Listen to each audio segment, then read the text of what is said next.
Hello guys, how are you doing? How are you doing? Oh, it's so hot outside and it's so noisy, as you can tell about my appearance. The way you see me closing my eyes. It's too hot outside, but what I'm trying to say is, guys, be careful with what you say. Be careful with what you say, what you talk, or everything that you are trying to talk to say. Like, just know that whatever you do or anything you say, there are consequences that you will answer. Yeah? There are consequences to anything, to everything. Talk whatever you want to say, but there are consequences. One day or one time you will answer. Oba wabawo ekintu kyonna ekiresultinze you will answer alone. Ojja kwansalinga weka. So Mukwano, you people who stay on social media and you start to attack people, someone hasn't done anything wrong to you, but you start on sending vulgar language, talking this and this, you spit your nonsense to somebody, someone who you haven't seen in your house, and you start speaking out words which are not really soothing, words that I can't pass on this live. Guys, be mindful while you are speaking. Wegendereze ebigambo bye mwogera, wegendereze ebintu bye mukola mikwano. You will suffer the consequences alone. So now I'm hearing one of the guys who has been here doing lives, speaking this and this, talking nonsense, like as if he has reached the heavens. Now he's back somewhere. He didn't think that I will go now to this place. Kakyali eyo tamanyi na kumanya kiki kiddako. Lwakuba ebigambo emweyogeza, you don't know what's happening, you don't know what's going on. Go ofaga yogera gagira ofaga gasambuka emimwe egitateererawo.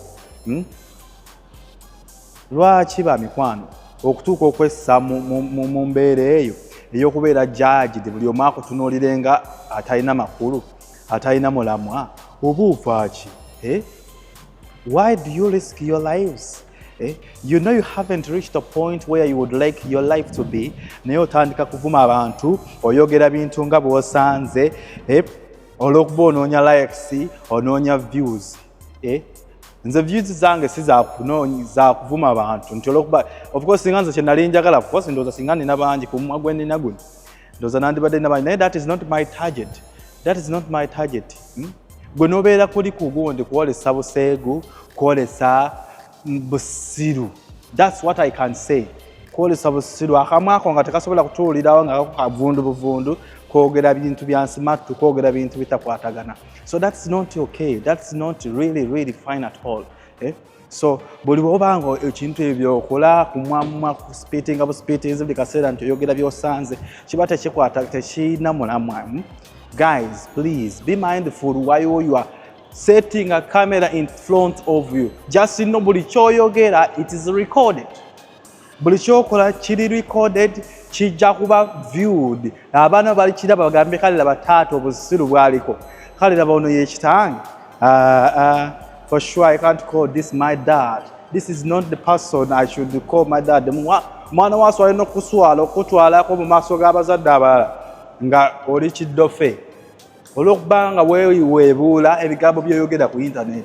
Kati mbuuza, ofunamu ki? What do you gain in attacking somebody? Omuweebuula, omusiiga akasa, nga bw'ali omufu, nga bw'ali ekisiraani, nga bw'atagasa. Ebiseera ebisinga tugenda ne tukola ebintu olw'okuba tulina abantu abatuwaga. Naye omuntu oyo kasaabawo ekibaawo tojja kulaba n'ogu. Tojja kulaba n'omu ayimirira mu maaso awo. You will not see anybody backing you up. You will face the consequences alone. Guys, be mindful while you are on social media attacking others, because it's not the food of the day. oyinza okuba ofuna views bakusasula naye kimanye you are reported each view gyokola ng'ovuba omuntu wabawo abatakkiriziganya naawe kyokola nga bakureportinga you will banned ne bw'oggulawo empya as long as you are using the same profile as long as you are using the same credentials bajja kublocking nga tojja kuddana ku internet bakubaningenga. So ebyo mukola nga temumaze kulowooza I don't know naye nga kyekyo. So be mindful while you are speaking. Speak out what you think that this is worth it speaking.